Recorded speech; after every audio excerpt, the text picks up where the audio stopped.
What's up, everybody? I hope all is well. Hey, thank you for tuning in. Like, comment, of course, and subscribe.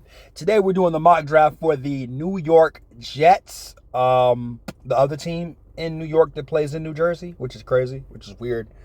I never understood that part. This one is with no trades, so let's dive in, shall we? Picking at number 10, we're going to address the big need here. Straight up, Olufashanu out of Penn State, probably the best tackle on the board at that time. I do believe that Joe Alt will be off the board by then. If not, J.C. Latham. They got to protect the left tackle. Obviously, the first play of the game, the first series for the Jets where Aaron Rodgers goes down due to poor blocking, kind of just a bad thing all around the entire season, pretty much for the Jets. They just got to address the offensive line, that side of the line, and they should be fine after that. So, pretty much, take care of your problem. Olufashanu knocks it out of the park. You're good to go. That being said, at pick 72, you get your replacement semi-helper for Williams with Braden Frisk, defensive line out of Florida State. He can also play on the edge, too, as well. A lot of tape of him on the edge. Even in the Senior Bowl, he was on the edge too as well. So that's something that I do like. Adding him there to that already stout defense is going to be fine. The way Saleh can use him, so many versatile ways. Second and third down pressures, pretty much. You don't have to really be a starter right away because you got Williams and you've already broke the bank on Williams. So pretty much helping out with that. That's already a nice fit. That's good. I like that. That way, the rotation gets better and it's more deep. Kind of give him that San Fran feel to New York. Just because, to me, the highlight of the entire team is their defense. Why not just make it stronger? Go ahead and take care of that. Plus, they don't have a second-round pick anyway, so they got to really kind of nail this third-rounder right away. With that being said, at pick 112, Johnny Cool Wilson.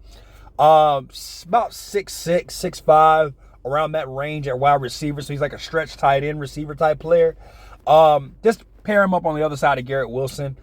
I like the fact that you could utilize him in so many ways. He is slow, believe it or not. Most tall receivers are pretty slow, except for Randy Moss. He was the only exception. Him and T.O., those two were probably the only exceptions you could have in the NFL. But that being said, I really like Johnny Wilson here for the Jets. Pretty much as a big red zone target. Another guy outside of Garrett Wilson. They really need a lot more than you think, but they only have a few picks anyways in this draft. So they're going to have to really, like I said, effectively go hard.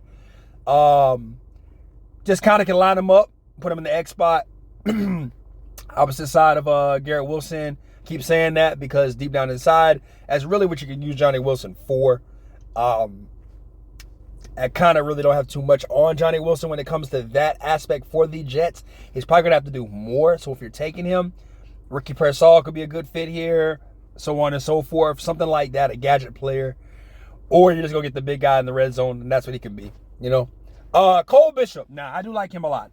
Obviously, Jamal Adams was gone for some while now. Kind of started to find your replacement. Cole Bishop, he's moving up in the ranks. Utah safety. I like him a lot. He lays the wood, can sniff out the run, knows how to take the quarterback. Take the quarterback's best option away and make him go to the second and third read. Just a really good, strong DB that can play so many aspects of the game, and I really like that a lot about him. So, therefore, Cole Bishop is a gold mine pick at 114. And on top of that, he's just really helping out that already good defense. On top of that, a lot of these guys are going to be plug-in players, but Cole Bishop could come in right away and be a starter right off the rip. Next up at 187, go ahead and draft your future quarterback. Draft your future quarterback right here. I think that Jordan Travis is a leader. Jordan Travis is a great pocket passer. Could run. Great dual threat. He's like an advanced version of Brock Purdy, but more accurate. I really think that if you got... Now, Aaron Rodgers is going to have a problem with this, obviously, because Aaron Rodgers has a problem with anything outside of his needs when it comes to a football team. So, the best bet for the Jets is obviously Zach Wilson's not working. Let's be realistic. Aaron Rodgers is close to 40.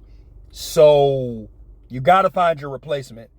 And the Achilles injury, we don't know how he's going to come back, how he's going to respond to it. Why not go and get Jordan Travis out of Florida State? I know the injury is bad.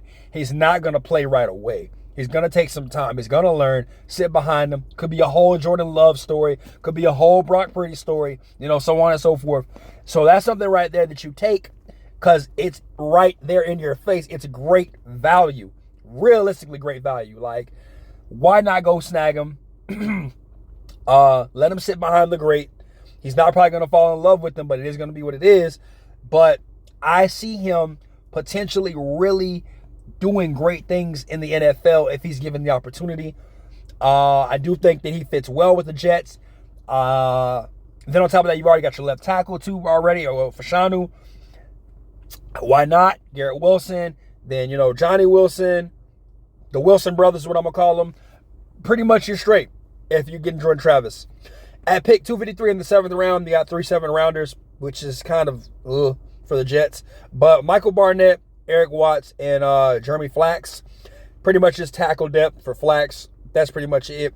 Eric Watts could be a potential good edge rusher in the NFL. I see him as a rotation guy. Also depth as well. You could utilize him a lot inside too. So, depends on what type of defense you want to run with him specifically. So I think that he'll do good. He'll do good there. Then on top of that, Michael Barnett, 5-year player out of Michigan, just true grit, just straight grit, man. Ain't afraid of nothing. Can hit, can take hits, sniff out the blocks. Second level guy, knocks you down. Just really, really a project type player that could be on special teams. Just anywhere you put him, he's going to find a way to dominate. He's actually a converted quarterback from Michigan. So why not? He plays like a quarterback on the defense anyways. And that's kind of like his way of doing things.